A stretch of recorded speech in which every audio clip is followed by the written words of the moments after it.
Hello. We have covered an insane amount of ground already in a bunch of 5-minute talks, and I wish I had more of a summing up sort of energy to mine, but unfortunately I'm just going to throw out another North Star.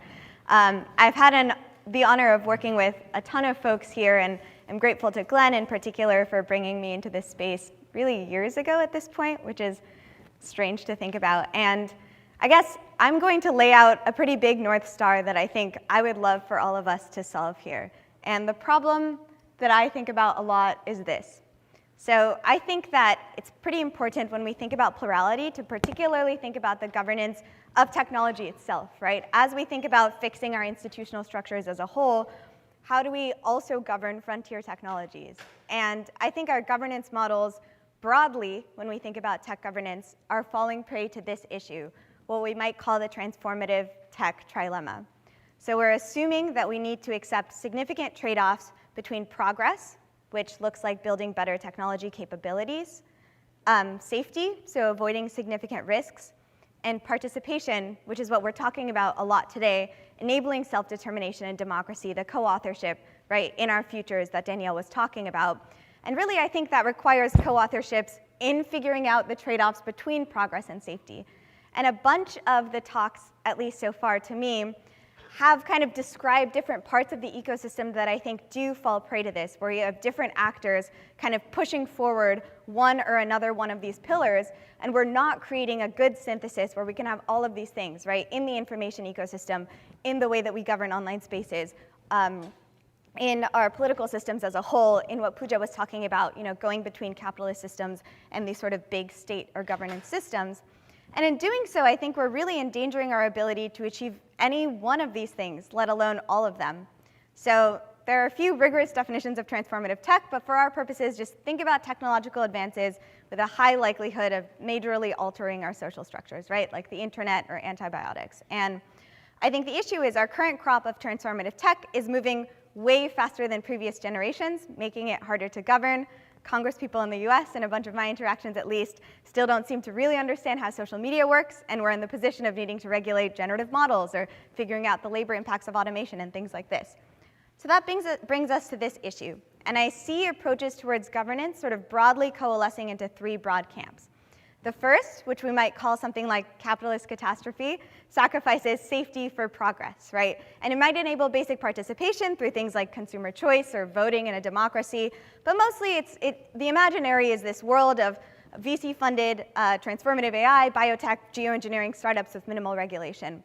And the upsides of this path might include investing in tech advances, but the downsides include proliferating shared risk, what happens in sort of a Neil Stephenson termination shock type case of a billionaire freelancing geoengineering, and a lot less public input and paths to non-privatized benefit. We're seeing the issues of this model already.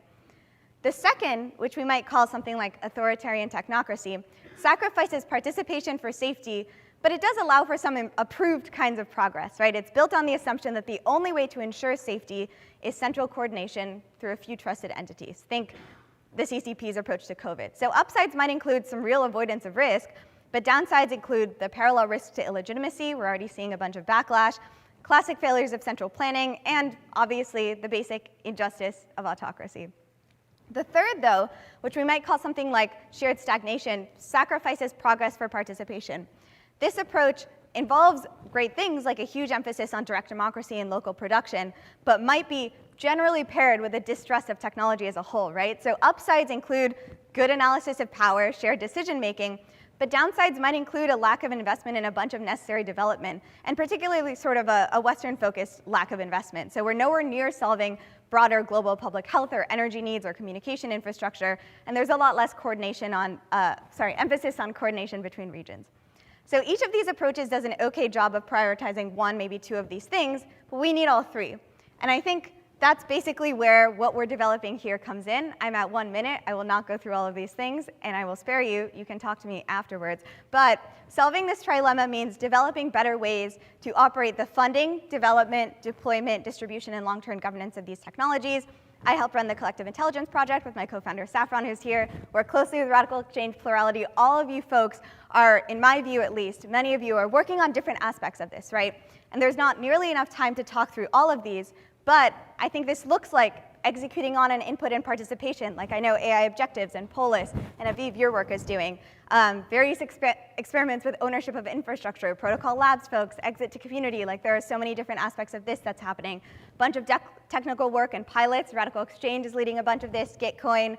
Information ecosystem, New Public, I love your work in this space. Standard setting, CLIA, work on the W3C. Like all of these different pieces, I know people in this room are thinking about. So what I'm excited about, helping to enable in this conference, but also overall, is bringing these things together for me to govern transformative tech, for everyone else, maybe some other aspect of this space. We're really looking forward to talking to folks more about this. Thank you so much. Thank you, Divya.